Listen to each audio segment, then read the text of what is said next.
الحمد لله وكفى والصلاة والسلام على محمد نبيك المجتبى ورسولك المرتضى وحبيبك المصطفى وآله ذوي الصدق والصفا وصحبه والحب والوفا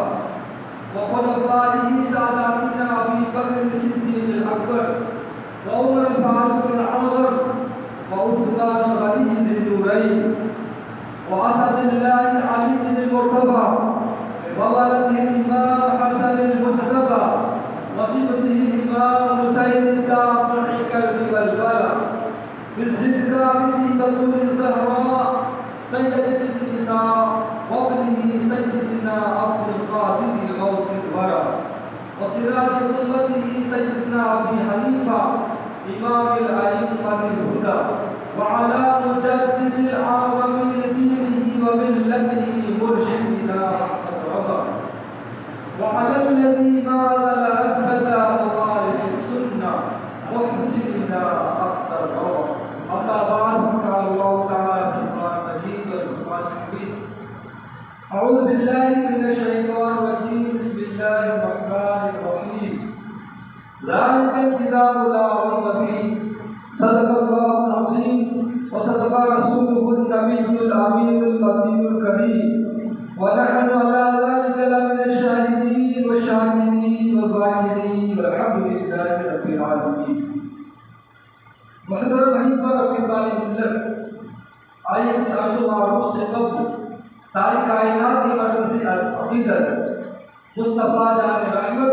شمع بزم ہدایت نو شہ بزم جنت جن کی شان انا اعطیناک الکوثر نبی مکرم نور مجسم رسول اکرم شہنشاہ بنی آدم رسول باوقار آمینہ کے لال سید الانبیاء جناب احمد مجتبی محمد مصطفیٰ صلی اللہ تعالی علیہ وسلم کی بارگاہ مقدسہ مطہرہ منورہ میں اپنی غلامی کا ثبوت دیتے ہوئے میرے ساتھ ہوئے پاک پڑھیں الصلاۃ والسلام علیک یا رسول اللہ، الصلاۃ والسلام علیک یا حبیب اللہ، الصلاۃ والسلام علیک یا نبی اللہ وعلی آلک واصحابک یا نور اللہ. شاعر کہتا ہے کتابوں میں جو افضل ہے اسے قرآن کہتے ہیں، کتابوں میں جو افضل ہے اسے قرآن کہتے ہیں، اسے جس نے اتارا ہے اسے رحمان کہتے ہیں. کتابوں میں جو افضل ہے اسے قرآن کہتے ہیں، اسے جس نے اتارا ہے اسے رحمان کہتے ہیں. اور بسا لے اپنے سینے میں جو اس کے 30 پاروں کو، بسا لے اپنے سینے میں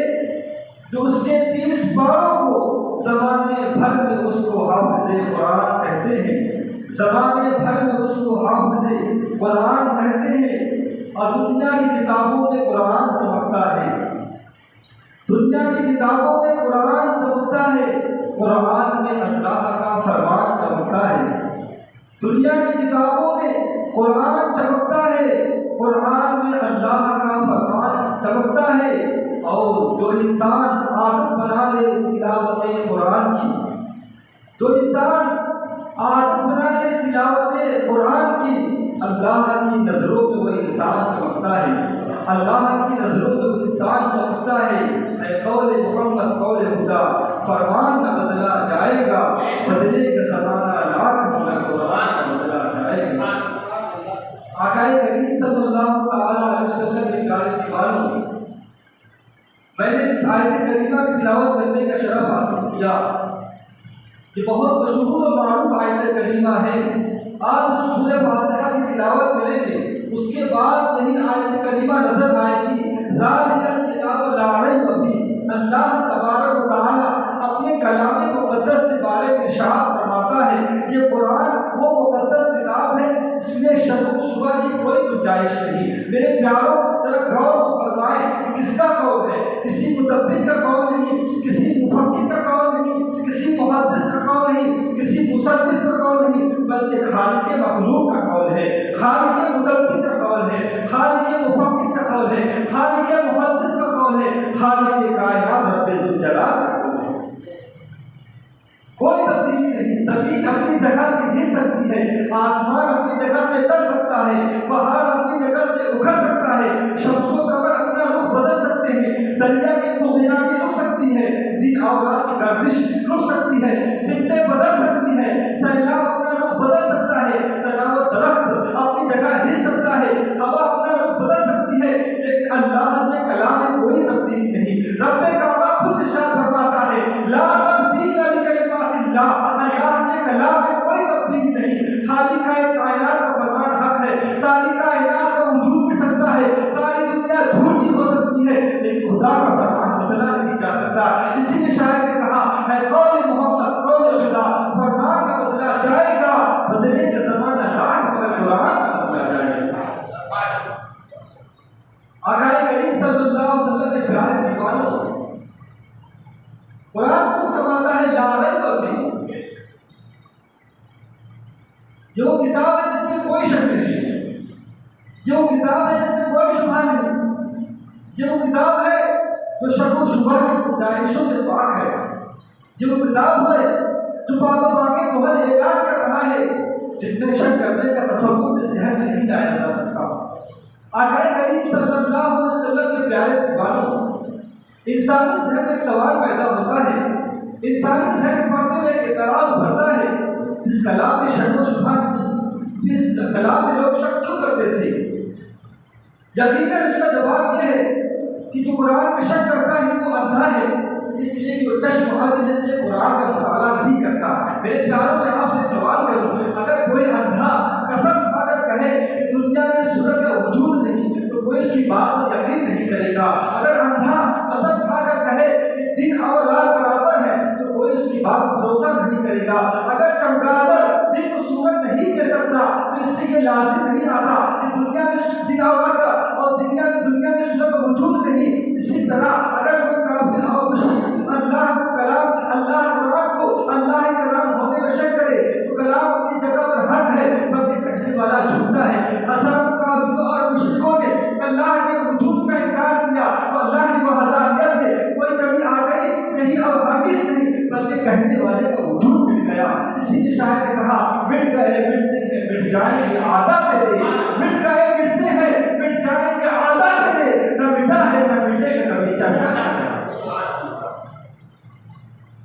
آقا کریم صلی اللہ علیہ وسلم کے پیارے دیوانوں، آپ غور کو فرمائیں، قرآن خود چیلنج دیتا ہے وَإِن كُنتُمْ فِي رَيْبٍ مِّمَّا نَزَّلْنَا عَلَىٰ عَبْدِنَا فَأْتُوا بِسُورَةٍ مِّن مِّثْلِهِ وَادْعُوا شُهَدَاءَكُم مِّن دُونِ اللَّهِ إِن كُنتُمْ صَادِقِينَ۔ قرآن خود ارشاد فرماتا ہے کہ تم شک کرتے ہو اس کلام کے بارے میں جو ہم نے اپنے پیارے حبیب پر اتارا ہے تو اس کی مثل ایک سورت بنا کے پیش کرو۔ میرے آقا علیہ السلام کے پیارے دیوانوں، آپ ذرا غور فرمائیں، قرآن میں 114 سورہ ہے، قرآن چیلنج کرتا ہے تو پورا قرآن نہیں، صرف ایک سورہ بنا کے لاؤ، ایک پارہ نہیں صرف ایک سورہ بنا کے لاؤ، ایک منزل نہیں صرف ایک سورہ بنا کے لاؤ، ایک رکوع نہیں صرف ایک سورہ بنا کے لاؤ۔ اگر اکیلا نہ بنا سکو تو مدد دیجیے دوستوں، احبابوں کو بلا لو، اگر اکیلا نہ بنا سکو تو مدد دیجیے کسی ڈگری یافتہ کو بلا لو، اگر اکیلا نہ بنا سکو تو مدبر و مفکر کو بلا لو، اگر اکیلا نہ بنا سکو تو خدا کو چھوڑ کر ساری مخلوق کو بلا لو۔ خدا کی قسم تاریخ گواہ ہے، آج 1400 سال گزر جانے کے باوجود کوئی انسان قرآن کا مطالبہ نہیں پورا کر سکا۔ اللہ تبارک تعالیٰ عالم الغیب ہے، وہ جانتا تھا کوئی بھی قرآن کا مطالبہ پورا نہیں کر سکتا، اس لیے چیلنج دینے کے بعد اس کا نتیجہ بتا دیا فَإِن لَمْ تَفْعَلُوا وَلَن تَفْعَلُوا، اگر تم نہ لائے اور ہرگز نہیں لا سکتے تو اس کا انجام کیا ہوگا وہ بھی فرما رہا ہے فَاتَّقُوا النَّارَ الَّتِي وَقُودُهَا النَّاسُ وَالْحِجَارَةُ، اس آگ سے ڈرو جس کا ایندھن لوگ اور پتھر ہے۔ آخری طرف تبارک تعالیٰ نے ارشاد فرما دیا کہ قرآن میں شک کرنے والا کافر اور مشرک ہی ہوگا۔ اگر کوئی مسلمان قرآن میں شک کرے گا تو وہ کافر ہو جائے گا، وہ عدت الکافرین، اور دردناک عذاب کافروں کے لیے تیار ہے۔ آقا کریم صلی اللہ علیہ وسلم پیارے دیوانوں، آپ ذرا غور فرمائیں، آپ تاریخ کا مطالعہ کریں تو معلوم ہوگا کہ ابتدائی اسلام سے لے کر آج تک قرآن کو مٹانے کی ناکام سازشیں کی جا رہی ہیں، قرآن کو بدلنے کی کوششیں کی جا رہی ہیں۔ پورے قرآن کو بدلنے کی دور کی بات پوری ایڑی چوٹی کا زور صرف کرنے کے باوجود قرآن نے ایک زبر نہ بدل سکا، کیونکہ مسلمان جان کی قربانی برداشت کر سکتا ہے، مال کی قربانی برداشت کر سکتا ہے، عزت و آبرو کی قربانی برداشت کر سکتا ہے، اولاد کی قربانی برداشت کر سکتا ہے، لیکن قرآن کا ایک زبر بدل جائے برداشت نہیں کر سکتا۔ دنیا کی ساری کتابیں مٹ سکتی ہیں، دنیا کے سارے تصاویر مٹ سکتے ہیں، دنیا کی ساری مذہب کی کتابیں مٹ سکتی ہیں، لیکن جو قرآن ان سینوں میں ہے نہ اسے مٹایا جا سکتا ہے نہ اسے پابندی لگائی جا سکتی ہے۔ پریس پر پابندی لگائی جا سکتی ہے، کاغذ پر پابندی لگائی جا سکتی ہے، تختی پر پابندی لگائی جا سکتی ہے، لیکن جس قرآن کو حافظ قرآن نے الحمدللہ کے الف سے لے کر والناس کے سین تک محفوظ کر لیا، نہ اسے مٹایا جا سکتا ہے، نہ اسے پابندی لگائی جا سکتی ہے، نہ اس میں تغیر و تبدل ہو سکتا ہے۔ اس لیے کہ میرا چیلنج ہے، دنیا میں کسی مذہب کی کوئی ایسی کتاب نہیں جس کی ایک ایک حرکت و سکنات کو سینے میں محفوظ کر لیا گیا ہو، جس کی ایک ایک حرکت کو سینے میں محفوظ کر لیا گیا ہو۔ قرآن ہی ایسی مقدس کتاب ہے جس کی ایک ایک حرکت سینے میں محفوظ ہے، جس کا ایک ایک حرف سینے میں محفوظ ہے، جس کے پڑھنے کا قاعدہ محفوظ ہے، الحمدللہ طرز تلاوت محفوظ ہے۔ آقا کریم صلی اللہ علیہ وسلم کے پیارے دیوانوں، میرے آقا صلی اللہ علیہ وسلم خود ارشاد فرماتے ہیں کہ قرآن مقدس ایک ایسی مقدس کتاب ہے کہ جو اسے دیکھتا ہے وہ بھی ثواب پاتا ہے، جو قرآن کو محبت سے چومتا ہے وہ بھی ثواب پاتا ہے، جو قرآن کا احترام کرتا ہے وہ بھی ثواب پاتا ہے، جو قرآن کی تلاوت سنتا ہے وہ بھی ثواب پاتا ہے، جو قرآن کی تلاوت کرتا ہے وہ بھی ثواب پاتا ہے۔ یعنی قرآن کو تعلق رکھنے والا، قرآن سے محبت رکھنے والا ہر گھڑی ہر لمحہ ثواب ہی ثواب پاتا ہے۔ آقا کریم صلی اللہ علیہ وسلم خود ارشاد فرماتے ہیں جس نے ایک حرف پڑھا اللہ تبارک و تعالیٰ اسے 10 نیکی عطا فرماتا ہے۔ اور رمضان مبارک کے کیا کہنے ہیں، اس کی بہار تو بے شمار ہے۔ رمضان اگر کوئی تلاوت کرتا ہے تو اور دنوں میں 10 نیکیاں ہیں، لیکن اگر رمضان جو ایک حرف کی تلاوت کرتا ہے اسے 70 نیکیاں ملتی ہیں۔ اور آگے مسیح آقا کریم صلی اللہ علیہ وسلم ارشاد فرماتے ہیں الف لام میم، یہ ایک حرف نہیں بلکہ الف ایک حرف ہے، لام ایک حرف ہے، میم ایک حرف ہے۔ کوئی جس نے الف لام میم پڑھ لیا اللہ تبارک و تعالیٰ اس کے نامۂ اعمال میں 30 نیکیاں عطا فرماتا ہے۔ آقا کریم صلی اللہ علیہ وسلم کے پیارے دیوانوں، ماہ رمضان کا عشرہ، ماہ رمضان، ماہ سیام ہمارے مابین رواں دوا ہے، اس کی برکتیں، اس کی رحمتیں سائر پر، روزہ رکھنے والوں پر اللہ کی رحمتیں بے شمار نچھاور ہو رہی ہیں۔ اور جو اس میں اللہ تبارک و تعالیٰ کی عبادت کر رہا ہے، قرآن مقدس کی تلاوت کر رہا ہے، اس کے مطابق کہتے ہیں اللہ رب العزت کو راضی کرنے میں لگا ہوا ہے۔ اور قرآن ہی ایسی کتاب ہے جو آپ ڈائریکٹلی رب سے کلام کر سکتے ہیں، کیونکہ رب کا کلام ہے، رب کا یہ کلام ہے، رب کی کتاب ہے۔ اگر آپ کو رب سے بات کرنا ہے، رب سے کلام کرنا ہے تو صرف ایک ہی واحد ذریعہ ہے، وہ ہے قرآن مقدس۔ قرآن پاک کی تلاوت کریں اس نیت سے کہ گویا میں رب تبارک تعالیٰ سے بات کر رہا ہوں، رب تعالیٰ کا فرمان موجود ہے، رب تعالیٰ کی کہی ہوئی بات موجود ہے، تو میں گویا جو قرآن پاک پڑھ رہا ہوں یہ رب سے اپنے خطاب کر رہا ہوں، رب سے تکلم کر رہا ہوں، رب سے بوکی کر رہا ہوں، گفتگو کر رہا ہوں۔ اس نیت سے پڑھیں، اللہ رب العزت کی نگاہیں کرم عطا ہوگی۔ آقا کریم صلی اللہ علیہ وسلم کے پیارے دیوانوں، قرآن مقدس امام غزالی رحمۃ الباری رحمہ اللہ فرماتے ہیں نزہۃ المجالس میں کہ اللہ تبارک و تعالیٰ عرش کے نیچے فرشتوں کو پیدا فرمایا ہے، اور فرمایا عرش نیچے ایک ایسے فرشتوں کو پیدا فرمایا جس کے 70,000 بازو ہیں، اس کے بازو پر فرشتوں کی جماعت موجود ہے، اور ہر بازو 70,000 صفوں سے بھری ہوئی ہے فرشتوں سے، اور وہ فرشتے دن رات اللہ تبارک و تعالیٰ کی رضا کی خاطر سورہ فاتحہ کی تلاوت کرتے ہیں، اور اس فرشتے کے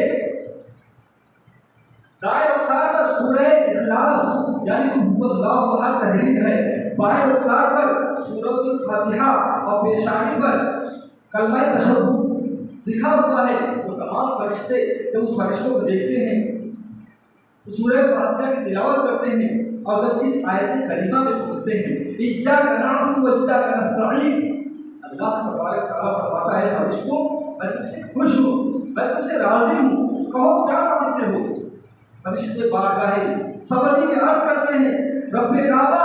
ہماری رضا یہ ہے کہ امت محمدیہ سے تو راضی ہو جائے۔ فرشتے تو معصوم عن الخطا ہیں، تو گناہوں سے پاک و صاف ہے، وہ امت محمدیہ کی خاطر اپیل کر رہے ہیں۔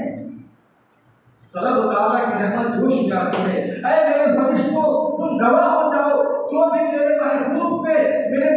امتی میں سے جو بھی تمام عمر خلوص و صدق کے ساتھ ایک بار سورہ اخلاص پڑھا، وہ دنیا سے جب تک نہ جائے گا جب تک خواب میں اپنا ٹھکانہ نہ دیکھے گا۔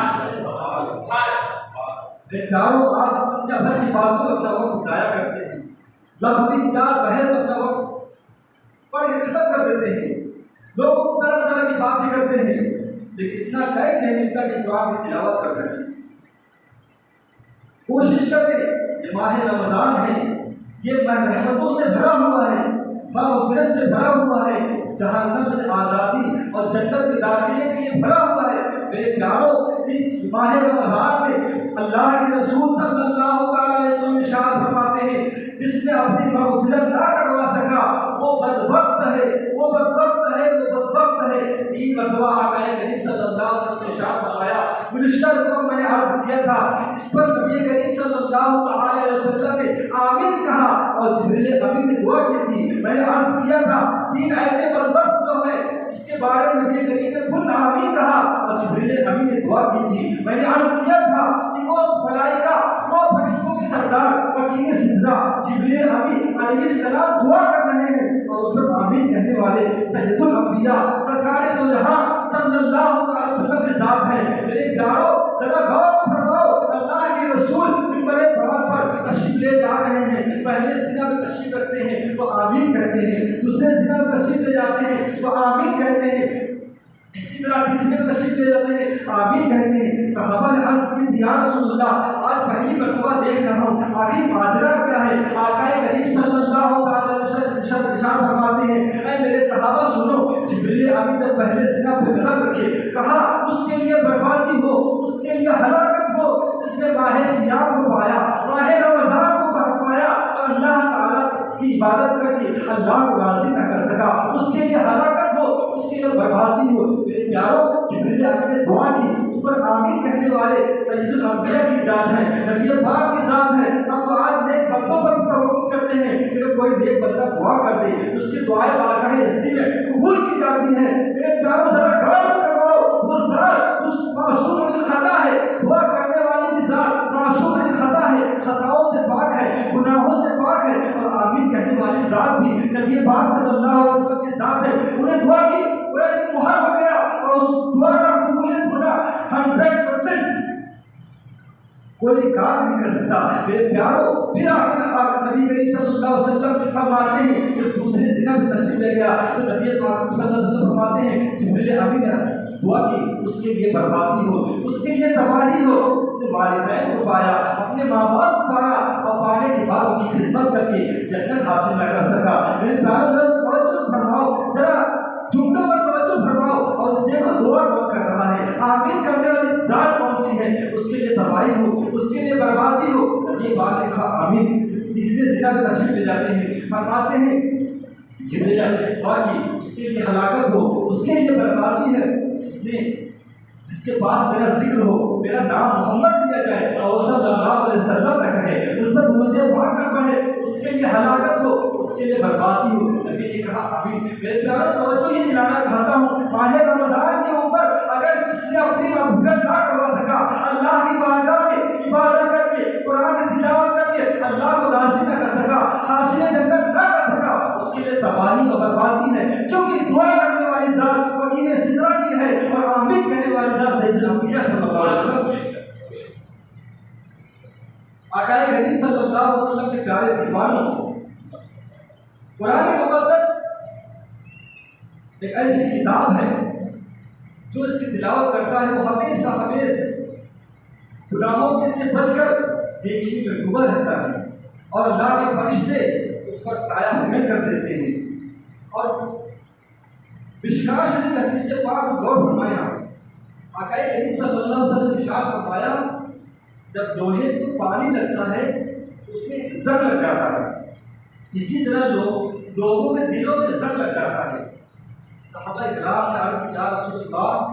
صلی اللہ تعالی علیہ وسلم اس کی صفائی کا طریقہ کیا ہے، اسے کس طرح دور کر سکتے ہیں؟ آقا کریم صلی اللہ علیہ وسلم نے ارشاد فرمایا موت کو کثرت سے یاد کرنے سے تلاوت قرآن سے دلوں کا زنگ دور ہو جاتا ہے۔ میرے پیاروں اگر تم دیکھو اگر ہمارے دل میں کوئی نیک بات اثر نہیں کر رہی ہے، ہماری آنکھیں اللہ کی بارگاہ میں اشکبار نہیں ہو رہی ہے، رو نہیں رہی ہے، یاد رکھی جو اللہ کی یاد میں خشیت الہی سے جو آنکھیں نہیں روتی وہ غیروں کی ڈانٹ پھٹکار ہوتی ہے، غیروں کی ذلت سے ہوتی ہے، غیروں کی نظر کرنے ظلم و ستم سے ہوتی ہے۔ میرے پیاروں یہ آنکھیں اللہ رب العزت نے دی ہے کہ ماہ رمضان چل رہا ہے، ماہ صیام چل رہا ہے، تو جتنا ہو سکے رات کی تنہائی میں اٹھ کر اللہ تبارک و تعالیٰ کی ذکر کریں، اللہ تبارک و تعالیٰ کو یاد کریں اور رو کر تعالیٰ ہے ذکر دعا کریں، مولا کریم پریشان ہوں، مولا کریم گھر کے حالات ٹھیک نہیں ہیں، تو بہتر سے بہتر فرمانے والا ہے، تیری ہی ذات اور تو عزت منتشا کی ہے اور تو ذل منتشا کی ہے، وہی عزت دینے والا ہے، وہی ذلت دینے والا ہے۔ گھر کے حالات نہیں ٹھیک ہے، حالات حاضرہ ٹھیک نہیں ہے، لوگ صدق کر رہے ہیں، دور حاضر کے ماحول بہت خراب چل رہے ہیں، مولا کریم تو رحم فرما، ہم پر کرم فرما اور اللہ کی بارگاہ میں رو کے آنکھوں کا اشکبار کر کے دیکھو رب کی رحمت میں سے جوش مارتی ہے، رب کی رحمت جوش کو ہر رمضان کے ہر رات مارتی ہے۔ اللہ رب العزت ہر رات کو ارشاد فرماتا ہے اے کوئی میرا بندہ جو مغفرت طلب کرنا چاہے میں اسے معاف کر دوں، ہے کوئی گناہوں کا عاصی تو معاف کرنے والا چاہے تو اپنے گناہوں کو خطا کرنے والا چاہے اسے گناہوں کو معاف کر دیا جائے، ہے کوئی مانگنے والا اس کو عطا کر دیا جائے۔ رب کی رحمت ہر رات ہمیں پکار رہی ہے، ندا رہی ہے کوئی میرا بندہ مانگنے والا تو مانگے، میں اس کا رب ہوں، میں کریم ہوں، میں اسے ضرور عطا فرماؤں گا۔ میرے بندوں مانگو تو ذرا، لیکن بندوں کی حالات یہ ہیں، بندوں کی سچویشن کنڈیشن تو یہ ہے کہ وہ آج ماہ رمضان جیسے پاک مہینے کو پا کر کے اپنے کاموں میں مست رہے، اپنی چیزوں میں مست رہے، اپنے گھروں میں مست رہے، اپنی چیزوں میں کس میں مست رہے، اسے فکر نہیں، اسے معلوم نہیں ماہ رمضان کیا ہے، ماہ رمضان کی اہمیت کیا ہے، اس کے مناقب کیا ہے۔ سنو نبی پاک صلی اللہ علیہ وسلم ارشاد فرماتے ہیں اگر لوگوں کو معلوم ہو جاتا کہ ماہ رمضان کی افضلیت کیا ہے، ماہ رمضان کی فضیلت کیا ہے، اگر لوگ جان جاتے تو لوگ خواہش کرتے، تمنا کرتے کاش یہ پورا سال رمضان ہوتا، کاش یہ پوری زندگی رمضان ہوتا اور رب کو راضی کرتا، رب کو عبادت کرتا۔ آقا کریم صلی اللہ علیہ وسلم کی پیارے دیوانوں ذرا توجہ تو فرمائیں، قرآن پاک اللہ تبارک تعالیٰ کی ایسی کتاب ہے، نبی کا ایسا معجزہ ہے جس کو آج تک کوئی چینج کرنے والا آ نہ سکا، کیونکہ اس کی رسپانسبلٹی اللہ رب العزت خود لے لی۔ اِنَّا نَحْنُ نَزَّلْنَا الذِّكْرَ وَإِنَّا لَهُ لَحَافِظُونَ، ہم نے اس قرآن کو نازل کیا ہے، ہم اس کے محافظ ہیں۔ ذکر کتبیں آئی، انبیاء علیہ السلام پر نازل ہوئی، کچھ چینج کر دی گئی، تغیر تبدل کر دیا گیا، کیوں؟ اس کی ذمہ داری اللہ تعالیٰ نے نہیں دی، اس لیے لوگوں نے اپنی طرف سے جو چاہا ایڈ کر دیا، جو چاہا بڑھا دیا، جو چاہا گھٹا دیا، لیکن قرآن پاک میں آج تک کوئی چینجنگ نہیں آئی، اس لیے کہ رب تعالیٰ نے خود ذمہ داری لے لی کہ ہم اس کو نازل کرنے والے ہیں، ہم اس مدد کرنے والی ہے۔ میرے پیاروں، اور دوسری بات میں عرض کرتا چلوں، قرآن پاک پڑھنے کے قواعد رولس بھی ہیں۔ جس طرح دیگر کتابیں آپ پڑھتے ہیں، ہر ایک کتاب پڑھنے کے رولس ہوتے ہیں، قواعد ہوتے ہیں۔ آپ اگر انگلش پڑھنا چاہتے ہیں، انگلش سیکھنا چاہتے ہیں تو اس کے رولس قوانین ہیں۔ بغیر رولس قوانین کے آپ پڑھیں تو غلط کا غلط اور صحیح کا صحیح آپ کو معلوم نہیں ہوگا کیا ڈفرینس ہے۔ مثال کے طور پر سی کو سی بھی پڑھا جاتا ہے، سی کو کے بھی پڑھا جاتا ہے۔ اگر انگلش پڑھنے والا انگلش پڑھنے والا اس سے پوچھا جائے آخر تم سی کو سی بھی پڑھ رہے ہو، سی کو کے بھی پڑھ رہے ہو، وجہ کیا ہے؟ وہ جواب دے گا بردستہ، اگر سی کے بعد وائی آئی ای آ جائے تو سی کو سی پڑھتے ہیں، یہ مطلق قاعدہ ہے۔ جہاں بھی سی کے بعد ای آ جا رہا ہے تو سی کو سی پڑھیں گے، یہ سینچری ہے، سرٹیفکیٹ ہے۔ سی پر آئی آ جا رہا ہے تب سی کو کیا نہیں پڑھیں گے؟ سی پڑھیں گے، جیسے سٹی ہے۔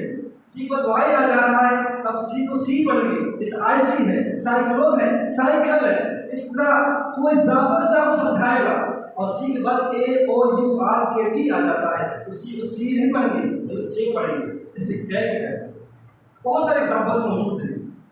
بتانا نہیں چاہتا کہ رولس ہوتا ہے، قوانین ہوتا ہے ہر ایک کتاب، ہر ایک بکس پڑھنے کی۔ اسی طرح قرآن پاک کے پڑھنے کے رولس ہیں، قواعد ہیں۔ بغیر رولس بغیر قواعد کے آپ پڑھتے ہیں تو آپ کو ثواب نہیں بلکہ گناہ ملے گا، آپ پر لعنت ہوگی، آپ پر لعنت ہوگی۔ کیوں آپ اس کے حق ادا نہیں کر رہے ہیں؟ اگر میرا نام، اگر کسی کا نام حامد ہے اس سے حامدہ کہا جائے کیا اسے اچھا لگے گا؟ اسے برا محسوس ہوگا، بلکہ وہ آپ پر لعنت کام کرے گا، آپ سے الجھے گا، آپ سے جھگڑا کرے گا، آپ کو اس سے خوش نہیں ہوگا، آپ کو دعائیں نہیں دے گا وہ۔ اس طرح قرآن پاک ہے، قرآن پاک میں رولز ہیں، آداب ہیں۔ The adab of reciting the Holy Quran, the recite of the Holy Quran must perform the ritual ablution. The intention when reciting the Holy Quran should become the pleasure of Allah. The voice should not be raised to such an extent where your recital will disturb others who are also engaged in some form of worship. When commencing with the recitation, start by reciting, I seek Allah protection to silence the accused and thereafter recite in the name of Allah, most gracious, most merciful. Tajweed rules to be observed when reciting the Holy Quran. تجوید ہے، اس کے rules ہیں، قوانین ہیں۔ بغیر rules کے، بغیر قوانین کے کسی کو کچھ نہیں اچھا لگتا۔ تو مجھے بتائیں رب کی ذات کو، آپ جو قرآن پاک کو پڑھ رہے ہیں، رب کی پوتر کتاب ہے، پاک کتاب ہے، اس کو آپ پڑھ رہے ہیں بغیر رولس کے، بغیر قواعد کے، بغیر شین قاف نکالے کو پڑھ رہے ہیں، مجھے بتاؤ رب کو کیسے خوش کرو گے؟ رب کو کیسے تم راضی کرو گے؟ رب کو راضی کرنے کی یہ وجہ یہ ہے کہ کوئی بہترین استاد مل جائے، کوئی بہترین معلم مل جائے، کوئی بہترین ٹیچر مل جائے کہ تم لوگ صحیح معنوں میں قرآن پاک بتا سکے، صحیح معنوں میں اس کے حقائق بتا سکے۔ بہت فرق ہے میرے پیاروں، بہت فرق ہے۔ آپ ایسے ہی سمجھے، ایگزامپل قل هو اللہ احد، اس کا معنی ہوتا ہے تم فرما دو وہ اللہ ایک ہے۔ بڑے خواب سے قل مطلب ہوتا ہے کہہ دو، فرما دیجیے، سے کہنا کہ وہ اللہ ایک ہے۔ اب اس کو اگر ہم چھوٹے کا کہتے ہیں قل هو اللہ احد، اکثر لوگ یہی پڑھتے ہیں قل هو اللہ احد، معنی کیا ہوگا؟ کھاؤ کھاؤ کھاؤ وہ اللہ ایک ہے۔ اب ذرا دیکھیے کتنا فرق کہا ہے، کتنا ڈفرینس ہے۔ جہاں رب کے بارے میں کہا جا رہا ہے کہہ تو وہ اللہ ایک ہے، وہاں کہا جا رہا ہے کھاؤ، مانا خراب ہوا، مانا خراب ہوا، نماز گئی اس کام کی۔ اور میرے پیاروں بہانہ نہیں بتا سکتے رب کی بارگاہ میں۔ اگر رب کی بارگاہ میں بہانہ بتانے کے گئے، ہم سے بتا کے دامن چھڑا سکتے ہو، ان سے بتا کے دامن چھڑا سکتے ہو، لیکن رب سے بتا کے تم دامن چھڑا نہیں سکتے، اس لیے کہ رب تبارک و تعالیٰ تم سے فرمائے گا اے میرے بندو تجھے ہر چیز کے لیے ایک وقت تھا، تجھے کھانے کے لیے وقت ہے، تجھے پینے کے لیے وقت ہے، تجھے پہننے کے لیے وقت ہے، تجھے بیوی بچوں کے لیے وقت ہے، ہر چیز کے لیے تیرے پاس اوقات ہے، تیرے پاس ٹائم سے میرے دین کو سیکھنے کے لیے، میرے کلام کو سیکھنے کے لیے تیرے پاس ٹائم نہ رہا، تیرے پاس اوقات نہ رہے۔ یاد رکھو رب کی بارگاہ میں لاجواب ہو جاؤ گے، کوئی جواب دینے کے لائق نہیں ہو جاؤ گے۔ میرے پیاروں تمہارے لیے وقت غنیمت ہے، جو تمہیں اچھا اسباب مل جائے میں یہاں موجود ہوں، اگر آپ چاہیں یہاں پر آ کر سیکھ سکتے ہیں، آپ جہاں پر اسباب مہیا ہو جا رہے ہیں وہاں سیکھ سکتے ہیں، لیکن میرے پیاروں اگر سیکھے ہوئے کوئی چھٹکارا نہیں ہے، کیونکہ رب کے بارگاہ میں تم دے کر کوئی جواب جا نہیں سکتے، یہ کہہ نہیں سکتے مولا ہمیں ٹائم نہیں ملا، مولا ہمیں وقت نہیں ملا، کیونکہ رب تعالیٰ ایک ہی سوال کرے گا میرے پیاروں تمہیں ہر چیز کے لیے وقت تھا، میرے دین کو سیکھنے کے لیے وقت نہیں تھا، میرے قرآن کو سیکھنے کے لیے وقت نہیں تھا، اور یاد رکھو تو قرآن پاک کو سیکھتا ہے پھر غلطی کرتا ہے رب تعالیٰ اسے ڈبل ثواب عطا فرماتا ہے، کیونکہ وہ دین کو سیکھ رہا ہے، کم از کم قرآن پاک کو پڑھنے کی کوشش کر رہا ہے، لیکن جو قرآن ایک دم سے نہیں سیکھتا، ایک دم سے باقاعدہ کام کر دیتا ہے، وہ اپنا حساب اپنا کتاب دینے کے لیے تیار ہے ہو جائے، کیونکہ رب کی تعالیٰ اسی بندے کی بارگاہ میں اسی بندے کی استغفار کو اسی بندے کی بارگاہ کو قبول فرماتا ہے جو دل کی سچی دلوں سے اچھی نیتوں سے قرآن پاک پڑھتا ہے اور قرآن کو صحیح معنی اس کے حق کو ادا کرتا ہے، اللہ تبارک تعالیٰ اسی کو ادا کرتا ہے، کیونکہ نبی پاک نے فرمایا بہت سارے ایسے لوگ ہوں گے قیامت بہت عبادتیں کریں گے، بہت اجازت کریں گے، بہت اللہ تعالیٰ کی روزہ رکھیں گے، لیکن ایسی سی غلطیاں کر کے آئیں گے، ایسی سی غلطیاں کر کے آئیں گے جو کہ عبادات کے منہ پہ مار دیے جائیں گے، ان کی عبادات کے جانے پھینک دی جائیں گی۔ میرے پیاروں یہی وجہ ہے جہاں ہم اسلام کو نہ سیکھ رہے ہیں نہ ہم دین کو سیکھ رہے ہیں، صرف ہمیں ہمیں دنیا کی مالی چاہیے، ہمیں دنیا کی عزت چاہیے، ہمیں دنیا کی شرافت چاہیے، ہم صرف اسی میں لگے ہوئے، رب تعالیٰ کا ذرا بھی ہمیں خیال نہیں۔ میرے پیاروں بزرگ آئے گے اگر مسلمان پریشان ہیں، حالات اگر ہم خستہ ہیں، اچھے نہیں ہے، وجہ میرے پیاروں ہم ہی ہیں، ہم نے اپنے وقار کو مقدم رکھا، پہلے رکھا، ہم نے نماز کو مقدم نہیں رکھا، ہم نے ہر چیز کو آگے رکھا، ہر چیز کو رکھا، لیکن ہم نے دین کو شریعت کو آگے نہیں رکھا۔ جب بھی ہمیں کوئی کام ایسا امپورٹنٹ پڑ جاتا ہے تو ہم نماز کو چھوڑ دیتے ہیں، لیکن کام کو نہیں چھوڑتے، ہم روزوں کو چھوڑ دیتے ہیں، لیکن ہم اللہ کی عبادت کو اللہ کی عبادت چھوڑ دیتے ہیں، لیکن کام کو نہیں چھوڑتے۔ میرے پیاروں اپنا حساب اپنا احتساب خود کرو کہ کس تم درجے میں ہو، کہ کہاں پر کھڑے ہو، اور اب تبارک تعالیٰ کو کیا جواب دیں۔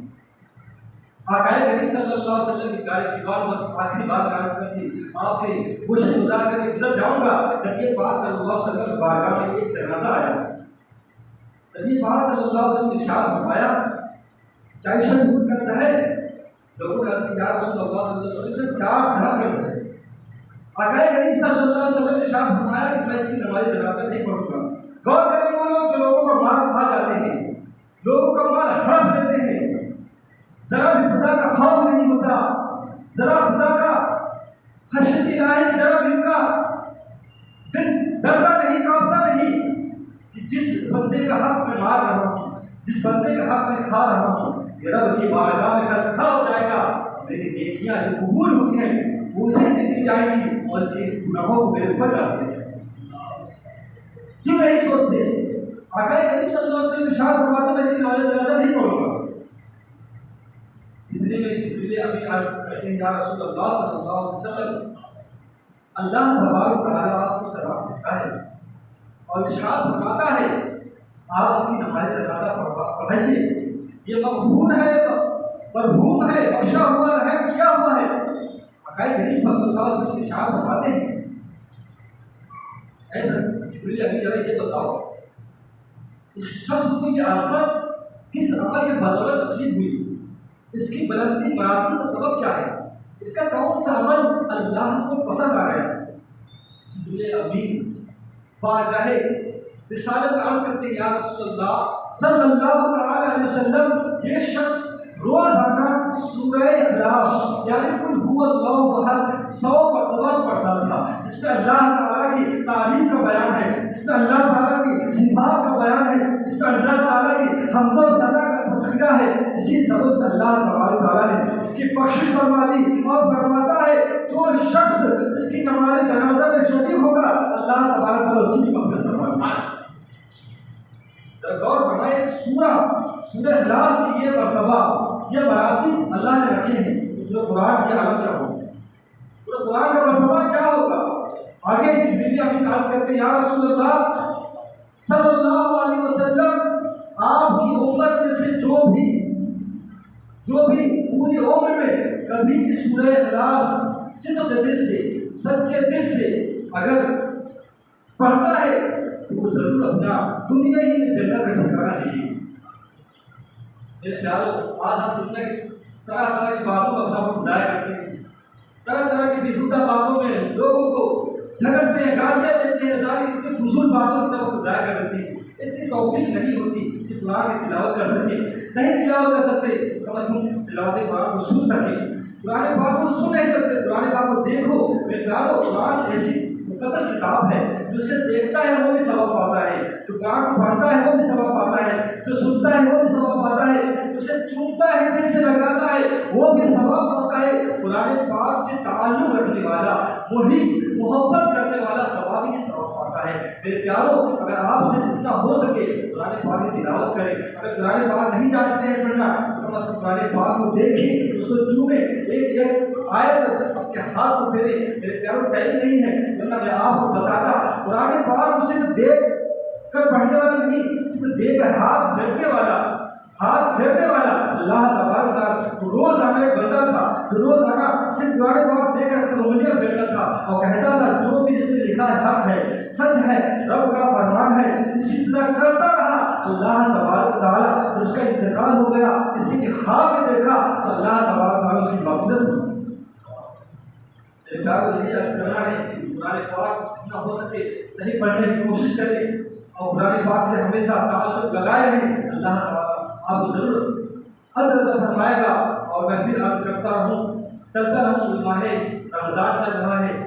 جو غربا ہیں، مساکین ہیں، زیادہ سے زیادہ اللہ تعالیٰ کے بارگاہ میں خرچ کریں، کیونکہ رمضان میں خرچ کرنا آپ کا 1 روپے آپ کو 70 روپے خرچ کرنے کا ثواب عطا کرتا ہے۔ تو ماہ رمضان چل رہا ہے، اس مسجد کا بھی خیال رکھیں، کیونکہ مسجد بہت سارے کام باقی ہیں، ابھی نئی مسجد آباد ہوئی ہے، اس کے اندر بہت سارے کام باقی ہیں جو آپ کے تعاون سے، آپ کے امداد سے ہو سکتے ہیں۔ اگر ہو سکے تو آپ بھی کریں، اور جو آپ کے کانٹیکٹ میں ہیں، جو آپ کے ریلیشن میں ہیں، ان سے بھی ہو سکے کہہ کر ان سے بھی کروائیں۔ جو کہا گیا ہے جو بندہ خود کرتا ہے اس کو بھی اتنا ہی ثواب ملتا ہے، اور جو بندہ دوسرے سے کرواتا ہے اس کو بھی اتنا ہی ثواب ملتا ہے۔ میرے پیاروں، یہ اللہ کا گھر ہے، ہم سب کو اس کا خیال رکھنا چاہیے۔ اللہ کی بارگاہ میں دعا ہے ہمیں کہنے اور سننے سے زیادہ عمل کرنے کی توفیق رفیق عطا فرمائے، اور ہمیں ماہ سیام یعنی ماہ رمضان کی ادب و احترام کرنے کی توفیق رفیق عطا فرمائے، اور اللہ تعالیٰ کی خوب عبادت کر کے اللہ کو راضی کرنے کی توفیق عطا فرمائے۔